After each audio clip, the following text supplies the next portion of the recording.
The term dog's breakfast is an idiom meaning a complete mess, which leads me into updating you on Australia's under 16 social media ban. In December 2025, Australia became the first country in the world to ban children under 16 from most social media platforms.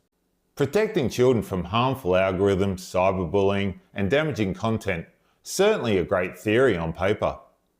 Just weeks before the ban launched, the government still was yet to finalise exactly which platforms would be included. Definitely a sign the reality of this would be as clear as mud. So what has happened since?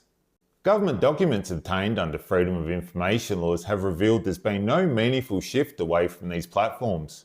TikTok and Instagram are still dominating App Store rankings and downloads. One survey reported 60% of children 12 to 15 years old who had multiple accounts prior to the ban still had access to at least one platform. And cyberbullying complaints on banned platforms actually increased by 26% comparing January 2026 to January 2025. So just how are children getting around this? There's parent accounts, older sibling accounts, and VPNs. A 14-year-old in New South Wales told the Washington Post she planned on using her mother's Face ID to log into Snapchat and Instagram. And something more alarming before the launch of the ban, a 15-year-old boy in Sydney passed Snapchat's ID age verification simply by taking a selfie.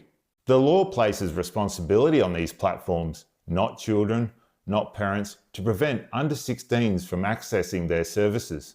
Fines of up to $49.5 million apply for non-compliance. Yet 2/3 of young users say that these platforms took absolutely no action on their existing accounts.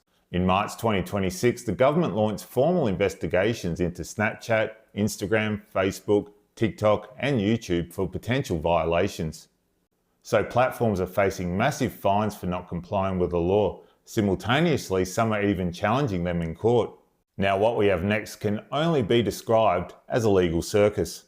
Reddit filed a lawsuit against the Australian government arguing the ban breaches constitutional protections, while at the same time stating it would comply with a law that it finds unacceptable.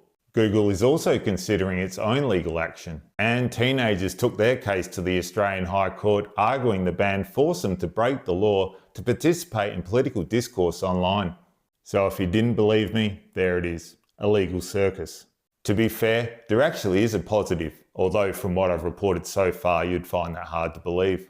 Among parents whose children did comply, they did report positive behavioural changes, less screen time, more family interactions. And to keep the good vibes rolling, almost 5 million accounts belonging to underage users have been removed since December. Though whether those children moved their accounts to their parents' account is an entirely different question. Perhaps the most concerning finding is this. Advocates warn the ban could push children towards more unregulated and potentially more dangerous parts of the internet. And 27% of parents are already reporting their children are moving towards more alternative, unregulated platforms. The intention behind this ban was good.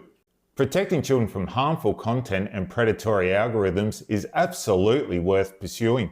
But a chain is only as strong as its weakest link.